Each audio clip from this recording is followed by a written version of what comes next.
नमस्कार आप सभी को, स्वागत है आपका हमारे इस प्लेटफ़ॉर्म पर। हम लोग लेखपाल के लिए पर्यावरण के क्वेश्चंस कर रहे थे, ठीक है? और इसके 5 सेट हम लोग कर चुके थे। आज से हम लोग शुरू करेंगे यूपी पीसीएस और इसके अलावा अन्य जो हिंदी भाषी स्टेट्स हैं, उनमें पीसीएस की जो परीक्षाएँ हुई हैं, उनमें पर्यावरण से जो भी सवाल पूछे गए हैं, हम उनके बारे में डिस्कस करेंगे। यानी प्रीवियस ईयर्स क्वेश्चंस हम लोग आज से करेंगे। अच्छा, इसमें वही क्वेश्चंस होंगे जो टॉपिक्स आपके सिलेबस में दिए गए हैं। यानी अगर आपके सिलेबस में बायोडायवर्सिटी टॉपिक दिया गया है, तो सारे के सारे जितनी भी पीसीएस की परीक्षाएँ हैं, उनमें बायोडायवर्सिटी से संबंधित जितने सवाल अभी तक पूछे गए हैं और उनके करंट एस्पेक्ट्स क्या हो सकते हैं, उन सभी को डिस्कस करेंगे। चलिए इसको शुरू करते हैं, लेकिन इससे पहले 2-3 जानकारियाँ मैं आपको दे दूँ। पहली बात तो अगर आपको इसकी पीडीएफ डाउनलोड करनी हो तो कहाँ मिलेगी? पीडीएफ आपको हमारे एप्लीकेशन में भी मिलेगी और साथ ही साथ टेलीग्राम चैनल पर भी मिलेगी, ठीक? इसके अलावा लेखपाल का बैच चल रहा है। तो अगर आप इस बैच से जुड़ना चाहते हैं लेखपाल के बैच से, तो आप हमारे एप्लीकेशन में आ सकते हैं और वहाँ पर इसका बैच मिल जाएगा। और इस बैच से जुड़ने के लिए AD25 कूपन कोड का इस्तेमाल कर लीजिए, ठीक है? चलिए शुरुआत करते हैं क्वेश्चन नंबर 1 से। ये यूपी पीसीएस 2024 में पूछा गया है। देखो, एक तरफ दिया गया है जैवमंडल रिजर्व्स और दूसरी तरफ है स्टेट्स। ये जैवमंडल जो रिजर्व हैं, ये आपको याद करने पड़ेंगे। और अभी से आप शुरुआत कर दो, चूँकि हो सकता है 4 या 5 या 6 महीने बाद जब भी कभी आपकी परीक्षा हो, तक ये सारे के सारे फैक्ट्स आपको तैयार हो जाएँ। पहला दिया गया है कि सिमलीपाल ये कहाँ पर है? उड़ीसा में। नोकरेक कहाँ पर है? मेघालय में। अगस्त्यमलाई केरल में है, लेकिन ये तमिलनाडु में भी विस्तारित है। यहाँ पर ऑप्शन केवल केरल है, तो आप केरल को ले लो। और ये मानस है असम में। क्योंकि अब ये शब्द पकड़ो जरा, जैवमंडल रिजर्व, बायोस्फीयर, इससे संबंधित कुछ महत्वपूर्ण तथ्य आपको पता होने चाहिए हर हाल में। देखो, एक तो बायोस्फीयर रिजर्व लिखा था नोकरेक। नोकरेक के बारे में एक बात याद रखो, ये है तो मेघालय में। कभी-कभी मेघालय के अलावा और भी कुछ जानकारियाँ आपसे पूछ देता है। मेघालय में ये कहाँ पर है? ये है गारो हिल्स में। गारो हिल्स में, याद रखिएगा। इसके अलावा अगस्त्य मलाई लिखा था। अगस्त्य मलाई, ये कहाँ पर है? ये पड़ता है केरल। केरल के साथ-साथ तमिलनाडु, तमिलनाडु में, ठीक है? और मानस तो असम में है ही। मैं आपसे कह रहा था कि बायोस्फीयर रिजर्व ये परियोजना है। गौर करो, बायोस्फीयर रिजर्व। ये जो बायोस्फीयर रिजर्व है, ये भारत सरकार ने एक परियोजना के रूप में इसको शुरू किया। क्या मुझे इससे संबंधित 2-4 फैक्ट बता सकते हो? ये जो परियोजना है इसको शुरू कब किया गया? सबसे पहला तथ्य तो यही बताओ। 1986 1986 में इसको शुरू किया गया था। बायोस्फीयर परियोजना बायोस्फीयर रिजर्व परियोजना ये चलाई जा रही है स्टेट्स में। यानी कि हर राज्य में इसको चलाया जा रहा है। अच्छा, चलाए जाने का मतलब क्या है? मतलब है मेरा कि जो वित्तीय सहायता है, वित्तीय सहायता केंद्र सरकार और राज्य सरकार के मध्य वित्तीय सहायता का रेशियो क्या है बायोस्फीयर रिजर्व परियोजना के अंतर्गत? याद रखो, एक तो स्टेट को आप डिवाइड कर लो, साधारण राज्य, साधारण राज्य में, और इसके अलावा हिमालयी राज्य, हिमालयी स्टेट, इसके अलावा नॉर्थ ईस्टर्न स्टेट्स यानी पूर्वोत्तर भारत के राज्य।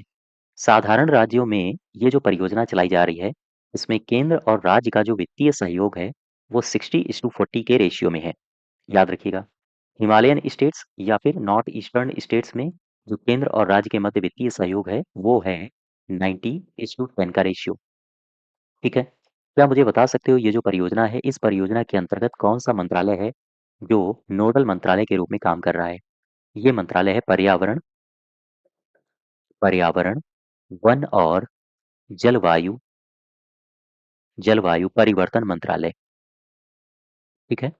परिवर्तन मंत्रालय। एक सवाल यहाँ से बड़ा शानदार पूछा जा सकता है मंत्रालय से कि इसकी स्थापना कब हुई थी? स्थापना, एक वर्ष याद रखो 1985 1985 1985 में इसकी स्थापना हुई, लेकिन अगर आपसे पूछे पर्यावरण विभाग कब बना, तो आप बताओगे 1980 1980। ये दोनों ईयर्स आप याद रखो, एग्ज़ाम में पूछे जा सकते हैं, ठीक है? पहला बायोस्फीयर रिजर्व कौन-सा था पता है आपको? नीलगिरी, केरल, तमिलनाडु और कुछ हद तक ये कर्नाटका क्षेत्र में विस्तारित है। चलो भाई, वापस आ जाओ अपने क्वेश्चन में। इसका सही उत्तर आप यहाँ से मैच करा लेना।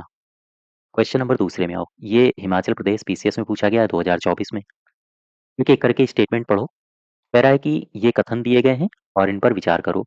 सबसे पहला कथन है सिमलीपाल ये आरक्षित जैवमंडल रिजर्व तमिलनाडु में नहीं है, याद रखिएगा, ये उड़ीसा में है।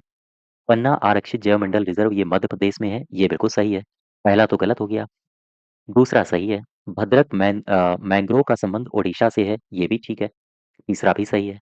चौथा कह रहा है कि कच्छ की खाड़ी में भारत का सबसे बड़ा मैंग्रोव, सबसे बड़ा नहीं है, मैंग्रोव तो है, लेकिन सबसे बड़ा अगर आपसे पूछे तो होगा सुंदरवन। सुंदरवन, ठीक है। तो इसमें 2 और 3 केवल सही होगा, चौथा भी गलत है।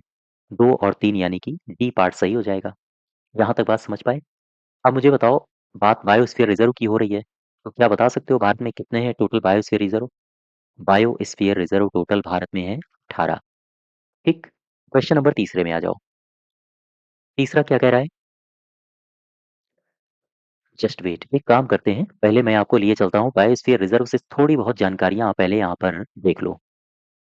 जैसे मैंने लिखा BSR, बायोस्फीयर रिजर्व, ठीक है। भारत में टोटल हैं कितने? भारत में टोटल हैं 18। 18 हैं। लेकिन एक शब्द आपने पढ़ा होगा WNBR, इसका मतलब क्या होता है? इसका मतलब होता है विश्व जीवमंडल आरक्षित नेटवर्क, हिंदी में विश्व जीवमंडल, विश्व जीवमंडल आरक्षित आरक्षित नेटवर्क। अच्छा, आप इंग्लिश में क्या कहोगे? World network for biosphere reserves. ठीक। क्या मुझे बता सकते हो कि वर्ल्ड नेटवर्क यानी कि विश्व जीवमंडल आरक्षित नेटवर्क में ये जो 18 भारत के बायोस्फीयर रिजर्व हैं, इनमें से कितने रिजर्व WNBR में शामिल हैं? ये है 13। इनकी संख्या याद रखना। 13 हैं ऐसे बायोस्फीयर रिजर्व 18 में से जो WNBR में शामिल हैं। ठीक। अच्छा, WNBR में 13 शामिल है, याद रखिएगा। अभी हाल ही में PIB का एक आंकड़ा आया है, ये भारत सरकार का है, और वहाँ पर ये दर्शाया गया है कि जितने भी बायोस्फीयर रिजर्व हैं 18, इनका जो क्षेत्रफल है वो 91425 किलोमीटर स्क्वायर है। और टोटल हैं कितने बायोस्फीयर रिजर्व? 18। इन 18 बायोस्फीयर रिजर्व में से WNBR में कितने शामिल हैं? 13, याद रखिएगा। ठीक है। और इसको क्या कहते हैं WNBR? इसका फुल फॉर्म क्या है? इसका फुल फॉर्म है world network of biosphere reserve. अच्छा, 1 सितंबर की हम आपसे चर्चा और कर दें।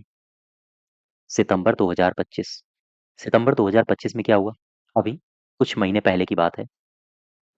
एक भारत का बायोस्फीयर रिजर्व है जिसका नाम है कोल्ड डेजर्ट। नाम याद रखो, कोल्ड डेजर्ट बायोस्फीयर रिजर्व। अच्छा, ये चर्चा में क्यों रहा सितंबर 2025 में? क्योंकि यूनेस्को के नेटवर्क में इसे शामिल किया गया है, याद रखिएगा। इसे कहाँ शामिल किया गया है? इसे शामिल किया गया है UNESCO, यूनेस्को के नेटवर्क में। ठीक। तो टोटल कितने हैं जो नेटवर्क में शामिल हैं? 13 हो गए। चलो भाई, वापस आ जाओ अपने क्वेश्चन में। यहाँ का सही उत्तर हो जाएगा 2 और 3।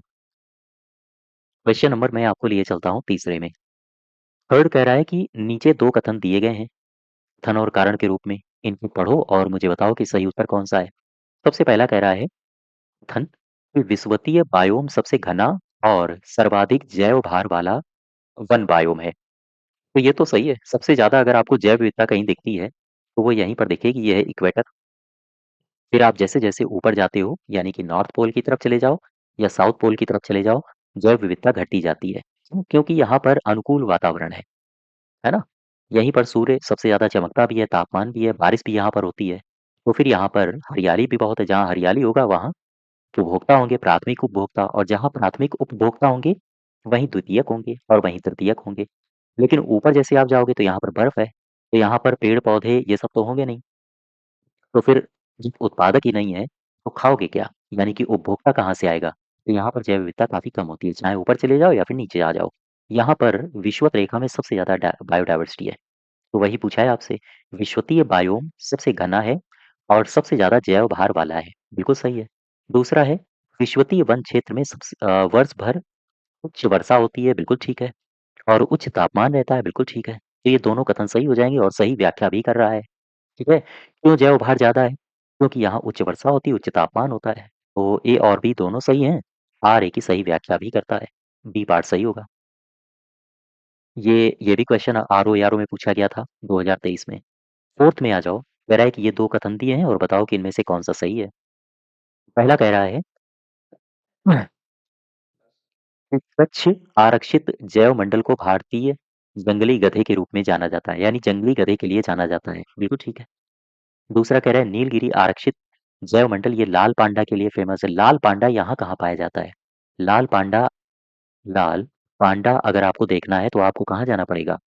आप जाइए नॉर्थ ईस्ट में, उत्तर पूर्व की तरफ जाओ, और जब आप उत्तर पूर्व की तरफ चले जाओगे तो फिर आप जाओगे कंचनजंगा में, यहाँ आपको मिल जाएगा।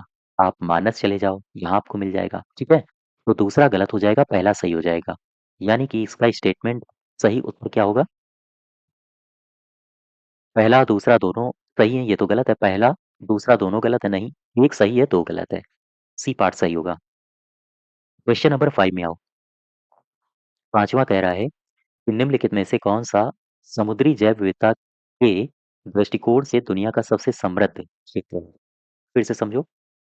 निम्नलिखित में से कौन सा समुद्री जैव विविधता के दृष्टिकोण से सबसे समृद्ध क्षेत्र है, जिसमें ज्वर नदमुख समुद्र तट भी है, तटीय पर्यावरण भी है, जंगल भी है, घास भी है, प्रवाल भित्तियां भी हैं, नमक दलदल और इसके अलावा मैंग्रोव, साथ ही साथ 21 द्वीप शामिल हैं। यह है मन्नार की खाड़ी, बायोस्फीयर रिजर्व। याद रखो, मन्नार की खाड़ी के बारे में कुछ बातें याद रखो। मन्नार मन्नार की खाड़ी बायोस्फीयर रिजर्व। ठीक है? कुछ बातें कौन-कौन सी याद रखनी है? देखो, एक बात तो याद रखो कि यहाँ पर जो प्रवाल प्रजातियां हैं, प्रवाल प्रजातियां, ये प्रवाल प्रजातियां 117 117 हैं। यहाँ पर एक जंतु पाया जाता है जिसका नाम है डुगोंग। डुगोंग, और ये काफी तेजी से विलुप्त हो रहा है। तो मन्नार की खाड़ी बायोस्फीयर रिजर्व डुगोंग के लिए भी जाना जाता है। इसमें कितने द्वीप शामिल हैं? 21। 21 द्वीप इसमें शामिल हैं। साथ ही साथ इसी में एक नेशनल पार्क भी है। नेशनल पार्क भी है। ये जो नेशनल पार्क है, क्या बता सकते हो आप कौन सा है? इसको बोलते हैं राष्ट्रीय समुद्री सॉरी, यहाँ पर राष्ट्रीय उद्यान, समुद्री राष्ट्रीय उद्यान, हाँ, याद आया। समुद्री राष्ट्रीय उद्यान यहाँ पर शामिल है। ठीक है? समुद्री राष्ट्रीय उद्यान। और एक मैं सवाल आपसे पूछता हूँ। इतनी बातें आप समझ गए सबसे पहले मन्नार की खाड़ी से। मन्नार की खाड़ी बायोस्फीयर रिजर्व में 117 प्रवाल प्रजातियां, डुगोंग के लिए फेमस है ये। 21 द्वीप यहाँ पर शामिल हैं, और यहाँ एक नेशनल पार्क है। इस नेशनल पार्क का नाम है समुद्री राष्ट्रीय उद्यान। याद रखना, भूलना नहीं। चलो, एक सवाल हमारा ये है कि मुझे बताओ, राष्ट्रीय राष्ट्रीय समुद्री जैव विविधता केंद्र, जैव विविधता केंद्र, ये कहाँ पर है? राष्ट्रीय समुद्री जैव विविधता केंद्र ये आपको मिलेगा गुजरात में। गुजरात। गुजरात में कहाँ? जामनगर। ठीक है? स्मरण रखिए। अच्छा, ये जो मन्नार की खाड़ी बायोस्फीयर रिजर्व है, क्या मुझे बता सकते हो यूएन ईएससीओ, यूनेस्को की तरफ से इसे मान्यता कब मिली है? मान्यता कब मिली? ये मिली है 2001 में। सारे फैक्ट्स आपको तैयार रखने पड़ेंगे। फिर से समझ लो। मन्नार की खाड़ी बायोस्फीयर रिजर्व 117 प्रवाल प्रजातियों के लिए फेमस है, डुगोंग के लिए फेमस है, 21 द्वीपों के लिए फेमस है, समुद्री राष्ट्रीय उद्यान यहीं पर है, राष्ट्रीय समुद्री जैव विविधता केंद्र ये गुजरात के जामनगर में है, और यूनेस्को से इसे 2001 में मान्यता प्रदान की गई थी। वापस आ जाओ, क्वेश्चन नंबर 5 का सही उत्तर हो जाएगा ए पार्ट। मैं आपको लिए चलता हूँ क्वेश्चन नंबर 6 में। फिक्स क्या कह रहा है? कह रहा है कि पृथ्वी के वायुमंडल में मौजूद कुल ऑक्सीजन का अमेजन वन में प्रकाश संश्लेषण के द्वारा अनुमानित उत्पादन कितना है? ये 20% है। इसको याद रखो, 20%। सेवेंथ में आओ जरा, सातवां देखो। कह रहा है कि कथन और कारण दिए हैं, दो वक्तव्य दिए हैं, इनमें से एक कथन है और दूसरा कारण है। बताओ कि कौन सही है, कौन सही व्याख्या कर रहा है। कथन क्या कह रहा है, इसको पढ़ो पहले। जीवमंडल एक खुला विवृत तंत्र है। ठीक है, यहाँ तक तो सही है, और ये पूरा स्टेटमेंट ही सही है, क्योंकि इतना ही स्टेटमेंट है। जो जीवमंडल होता है वो खुला तंत्र होता है। कारण क्या कह रहा है? जीवमंडल में पदार्थ के प्रारंभिक निवेश के बाद पुनः नए पदार्थ का निवेश नहीं हो सकता है, परंतु ऊर्जा के निवेश एवं बहिर्गमन का कोई प्रतिबंध नहीं होता है। एक बात समझो, कह रहा है ऊर्जा के निवेश और बहिर्गमन का कोई प्रतिबंध नहीं होता है। इसमें यहाँ पर जो कारण है वो गलत हो जाएगा। दरअसल जो ऊर्जा होता है, ऊर्जा के निवेश और उसके स्थानांतरण में प्रतिबंध होता है। यहाँ पर कह रहा है कोई प्रतिबंध नहीं है। मैंने आपको क्या बताया था? खाद्य श्रृंखला में ऊर्जा एक स्टेज से दूसरे स्टेज में जा रही है और लगातार 10% का क्षरण होता रहता है। 10% ही ट्रांसफर होती रहती है। मैंने आपको बताया था। तो कथन कारण गलत हो जाएगा, है ना? कथन सही रहेगा, यानी कि ए सही है और आर गलत है। सी पार्ट सही होगा इसका। नेक्स्ट देखो क्वेश्चन नंबर 8। 8वां क्या कह रहा है? इसमें कह रहा है कि जीव मंडल यानी बायोस्फीयर के संगठन के विभिन्न स्तर बताओ मुझे। स्तर पूछ रहा है आपसे। याद रखो, इसमें कौन-सा होगा? उत्तर मैंने आपको बताए थे। याद करो थोड़ा-सा। मैंने आपको यहाँ पर आओ, फिर से एक बार रिपीट करवाते हैं। बैच में मैंने आपको बताया था कि अणु है, इसके बाद कोशिका आता है, ये मिलके ऊतक बनाएँगे और ये मिलके अंग बनाएगा। उसके बाद बनेगा जीव, जीव के बाद बनेगा जीव की होगी जनसंख्या और फिर समुदाय बनता है। समुदाय के बाद बड़ा कौन रूप धारण कर लेगा? पारितंत्र का। पारितंत्र यानी एक पारितंत्र में कई समुदाय आ जाएँगे। इसके बाद आ जाएगा जीव मंडल। जीव मंडल यानी जीव मंडल में कई सारे पारितंत्र आ गए। ठीक? तो ये सीक्वेंस याद रखो। अब वैसे ही आ जाओ, पारितंत्र सबसे पहले नहीं आएगा। पारितंत्र है, जीव मंडल है, समुदाय छोटा है तो पारितंत्र पहले कैसे आ जाएगा? तो ए तो गलत है। जनसंख्या है, जीव पहले आएगा, जनसंख्या से ये भी गलत हो गया। जीव है, समुदाय है, फिर जनसंख्या है। जीव होगा फिर जनसंख्या आएगा, सी भी गलत है। जीव है, जनसंख्या है, पारितंत्र है और जैवमंडल है। ये सही है। एनडीए 2015 में पूछा गया था, इस प्रकार के सवाल आपको प्रैक्टिस अच्छी करके जानी है। क्योंकि आप यकीन जानिए, जो प्रीवियस ईयर्स होते हैं, पीवाईक्यूज, इनको ज़रूर लगाइए। अगर आपके 10 क्वेश्चन्स एनवायरनमेंट के आ रहे हैं और 2 क्वेश्चन भी आप प्रीवियस ईयर्स फँसा ले गए, ये 3 क्वेश्चन्स भी आप फँसा ले गए, बहुत अच्छा होगा, है ना? इसीलिए प्रीवियस ईयर्स बहुत ज़रूरी है, सारे के सारे लगा के जाओ। और टॉपिक्स भी आपके एनवायरनमेंट में बहुत ज़्यादा नहीं है, क्वेश्चंस आराम से लग सकते हैं। क्वेश्चन नंबर 9th में आओ। 9 में क्या कह रहा है? पृथ्वी पर प्राणियों और वनस्पतियों का बृहत्तम अभिकीय समुच्चय बायोम मुख्यतया किससे नियंत्रित होता है? ये किससे नियंत्रित होगा? ज़ाहिर-सी बात है, ये नियंत्रित होता है क्लाइमेट से, जलवायु से, ठीक है? जैव सक्रियता गलत है, भू आकृति गलत है, मृदा भी गलत हो जाएगा। तो चूँकि बायोम है, बायोम कई प्रकार के हो सकते हैं, तो मृदा यहाँ पर सही नहीं होगा, जलवायु सही होगा। क्लाइमेट अगर ठीक है, बायोम मुख्यतया इसी से यानी क्लाइमेट से नियंत्रित होगा। ये 2012 ईपीएफओ में पूछा गया है। क्वेश्चन नंबर 10 में आ जाओ, 10वां। 10वां यूपीपीसीएस 2017 में आया है, इसको ध्यान से पढ़ो। अभी मैं पीछे बता चुका हूँ, वही क्वेश्चन फिर से रिपीट हुआ है। देख रहे हो? वही रिपीट हो रहे हैं। कौन-सा जीव अधोलिखित में से कौन जीव से जैव मंडल तक जैविक संगठन का सही क्रम है? तो सबसे पहले जनसंख्या आया, फिर समुदाय, ये गलत हो गया। समुदाय यहाँ पर आना चाहिए, गलत। भूदृश्य आया, भूदृश्य पहले आ ही नहीं सकता है, बड़ा है ये। एक तरह से जैव मंडल मान लो इनको, दूसरा भी गलत है। तीसरा पहले जनसंख्या आया, फिर समुदाय आया, पारितंत्र आया, फिर भूदृश्य आया, यानी कि जैव मंडल आ गया। वही सही है, सी पार्ट। ठीक? जनसंख्या भूदृश्य यहाँ पर नहीं आएगा, गलत है। क्वेश्चन नंबर 11 देखो, 11 क्या कह रहा है? निम्नलिखित में से कौन मानव जनित जीवोम का एक उदाहरण है? मानव जनित जीवोम कह रहा है। इसमें पहले तो यहाँ पर आओ, देखो कुछ बायोम की हम चर्चा कर लें आपसे। ये बायोम है स्थलीय, स्थल के बायोम हैं। जैसे एग्जाम्पल के तौर पर मैं आपको हालाँकि बता चुका हूँ, लेकिन फिर भी ध्यान रखिएगा, बार-बार रिवाइज़ करो जो भी नोट्स दिए जा रहे हैं आपको बैच में। वनीय बायोम, वनीय बायोम ये स्थल पर है। वन कहाँ पर है? स्थल पर। तो ये स्थलीय बायोम हो गया। इसके अलावा उष्णकटिबंधीय बायोम, उष्ण कटिबंधीय और भी कई सारे हो सकते हैं, जैसे सदाहरित वन, सदाहरित वन। और अगर वनों पर आ जाएँ तो मानसूनी वन, भूमध्य सागरीय वन, शीतोष्ण वन, टैगा, टुंड्रा, है ना? घास मरुस्थलीय बायोम, घास बायोम से लवणीय जलीय बायोम या फिर अलवणीय जलीय बायोम, कई सारे हो सकते हैं। लेकिन यहाँ पर जो आपको दिया गया है क्वेश्चन, कह रहा है मानव जनित बताओ। तो जल तो मानव जनित है नहीं, ये तो गलत हो जाएगा। घास भी प्रकृति द्वारा निर्मित होता है, ये भी गलत हो जाएगा। वर्षा, वन भी गलत हो जाएँगे।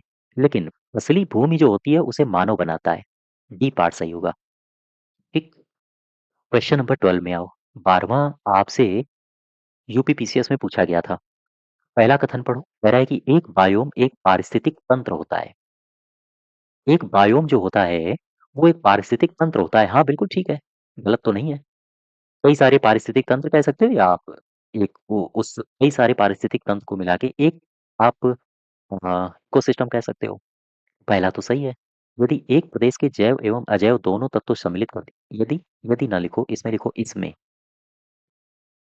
इसमें एक प्रदेश के जैव और अजैव दोनों शामिल कर दिए जाते हैं, ये भी ठीक है। अच्छा देख लो, क्या ये सही व्याख्या कर रहा है? एक बायोम एक पारिस्थितिक तंत्र होता है, क्योंकि इसमें प्रदेश के जैव और अजैव शामिल कर दिए जाते हैं, बिल्कुल ठीक है। ए और आर दोनों सही हैं और आर ए की सही व्याख्या भी करता है। अच्छा 13 में आओ जरा। 13 में क्या कह रहा है? 13 में कहा है कि सबसे अधिक स्थिति सबसे अधिक स्थित पारिस्थितिक तंत्र कौन सा है? फिर से पढ़ो। सबसे अधिक स्थित पारिस्थितिकी तंत्र कौन सा है? तो इसमें महासागर होगा। सबसे ज़्यादा स्टेबल कौन सा है? महासागर। अच्छा यहाँ हम आपसे 2-3 करंट के क्वेश्चंस करवाते हैं, ठीक है? इन क्वेश्चंस को ध्यान रखिएगा। मैं बात कर रहा हूँ महासागर की, गौर करना। ये जो महासागर है, मुझे बताओ क्या ये सबसे बड़े कार्बन सिंक नहीं होते हैं? हाँ, ये धरती पर सबसे बड़े कार्बन सिंक होते हैं। आपसे अगर पूछा जाए कि धरती पर सबसे बड़ा कार्बन सिंक कौन-सा है? महासागर। अच्छा, ये तो धरती पर हो गया। मुझे बताओ भारत का सबसे बड़ा कार्बन सिंक कौन-सा है? भारत का सबसे बड़ा कार्बन सिंक कौन-सा है? क्या बता सकते हो? स्टेट में बताओ, राज्य में। राज्य का नाम बताओ। राज्य है अरुणाचल अरुणाचल प्रदेश। ये है भारत का सबसे बड़ा कार्बन सिंक। याद रखिएगा। मैं 2 शब्द लिख रहा हूँ, ठीक है? उनके उत्तर बताना। मुझे बताओ ग्लोबल वार्मिंग ग्लोबल वार्मिंग की जुड़वां बहन किसे कहा जाता है? जुड़वां बहन किसे कहा जाता है? एक दूसरा क्वेश्चन मुझे बताओ, CO2 की दूसरी समस्या किसे कहा जाता है? दूसरी समस्या, ये दोनों क्वेश्चन मुझे बता दो इसके उत्तर। ग्लोबल वार्मिंग की जुड़वां बहन और CO2 की दूसरी समस्या ये कहा जाता है किसे? मालूम है? ये कहा जाता है महासागरीय अम्लीयता को। महासागरीय अम्लीयता। अगर आपसे पूछे कि ग्लोबल वार्मिंग की जुड़वां बहन किसे कहा जाता है? आप बताओगे महासागरीय अम्लीयता। आपसे पूछे CO2 की दूसरी समस्या किसे कहा जाता है? आप बताओगे महासागरीय अम्लीयता। दोनों ही याद रखिएगा। आपके एग्ज़ाम में पूछे जा सकते हैं ये ऐसे फैक्ट्स। चलो, अब मैं आपको लिए चलता हूँ कुछ महत्वपूर्ण तथ्यों की तरफ फिर से। मुझे ये बताओ, भारत की स्थिति ले लो ज़रा। भारत है ये। मुझे बताओ भारत का स्थान कार्बन सिंक के मामले में दुनिया में कौन-सा है? बताओ। कार्बन सिंक के मामले में स्थान मुझे बताओ भारत का कौन से नंबर पर है? स्थान है 5वां। ठीक है? करंट के क्वेश्चन्स हैं, तैयार रखिएगा। फिर मुझे बताओ कि हमारे जो वन हैं, वो प्रतिवर्ष कितना CO2 हटा रहे हैं? हमारे जो फॉरेस्ट हैं, ये प्रतिवर्ष कितना CO2 कार्बन डाइऑक्साइड ये सोख रहे हैं या ये हटा रहे हैं? आप बताओगे 150 एमटी, इतना। फिर मुझे बताओ, एक क्वेश्चन और चलते-चलते मैं आपसे पूछ लूँ, 3 क्वेश्चन हो गए। एक मैं पूछता हूँ और कि कुल वन क्षेत्र के मामले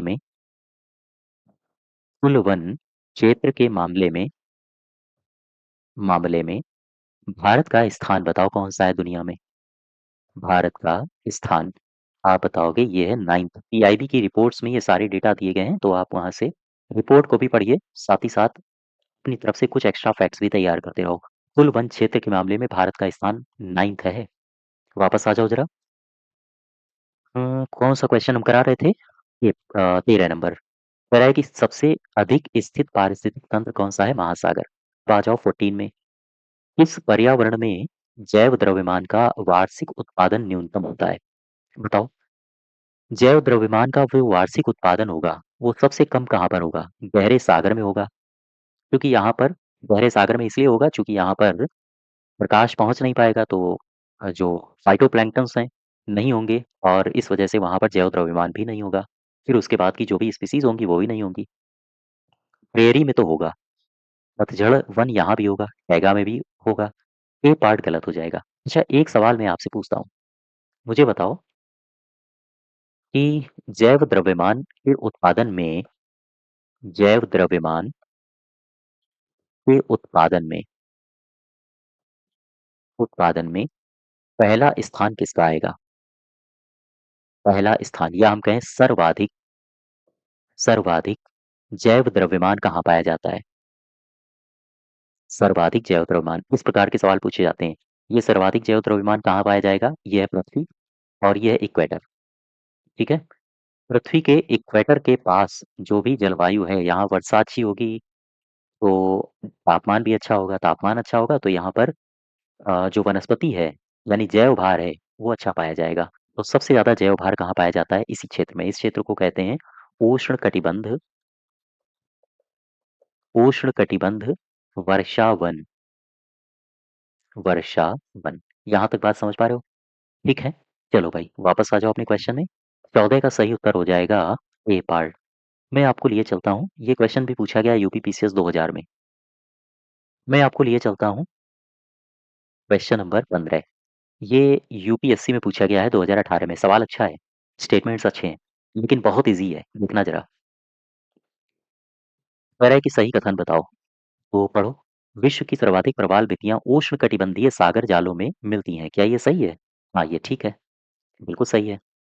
जो प्रवाल भित्तियाँ हैं, वो यहाँ पर मिलती हैं, उष्णकटिबंध में, ठीक, इस क्षेत्र में।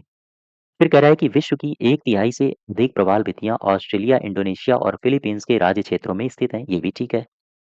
फिर कह रहा है उष्णकटिबंधीय वर्षा वनों की अपेक्षा प्रवाल भित्तियाँ 1 मिनट। उष्णकटिबंधीय वर्षा वनों की अपेक्षा प्रवाल भित्तियाँ कहीं अधिक संख्या में जंतु संघों का प्रपोषण करती हैं। ये भी ठीक है। अच्छा, प्रवाल भित्ति से एक बात याद रखना, इसमें एक शैवाल पाया जाता है। इस शैवाल का नाम भी एग्जाम में बहुत पूछा जाता है। इसका नाम है जुक्सान्थलाई। जुक्सान्थलाई एल्गी कहा जाता है इसे। और यही है जो प्रकाश संश्लेषण के द्वारा भोजन बनाता है। लेकिन जैसे ही महासागरों का तापमान बढ़ता है, ये एल्गी अलग हो जाता है मूंगे से। उस वजह से जो प्रवाल है उसकी मृत्यु हो जाती है। ठीक है। और फिर प्रवाल का कलर भी बदल जाता है। इसी वजह से कहते हैं कि अब प्रवाल विरंजन हो रहा है। ठीक। तो ये कुछ महत्वपूर्ण बातें हैं, इनको याद रखो। 15 का सही उत्तर हो जाएगा 1 2 3। ऑप्शन तो है नहीं। एक काम करो, इसमें लिख दो 1 2 3 सभी सही है। ये टाइपिंग एरर है। 15 का सही हो जाएगा डी पार्ट। ठीक है। चलिए, क्वेश्चन नंबर 15 तक आज हम लोग रखते हैं। इसी के आगे हम लोग क्वेश्चन नंबर 16 करेंगे। सारे के सारे प्रीवियस ईयर्स क्वेश्चंस। इसकी अगर आपको पीडीएफ चाहिए तो कहाँ से आप डाउनलोड करेंगे, फिर मैं बता दूं। टेलीग्राम से। लिंक कहाँ पर है? उसका लिंक आपको दिया गया है डिस्क्रिप्शन बॉक्स में। और अगर बैच से जुड़ना हो तो आप कहाँ आएंगे? एप्लीकेशन में, डी क्लासेस के एप्लीकेशन में। वहाँ सबसे फ्रंट पे आपको लेखपाल का बैच मिल जाएगा, तो आप वहाँ से जुड़ सकते हैं। ठीक है। चलिए, आज यहीं तक रखते हैं। धन्यवाद।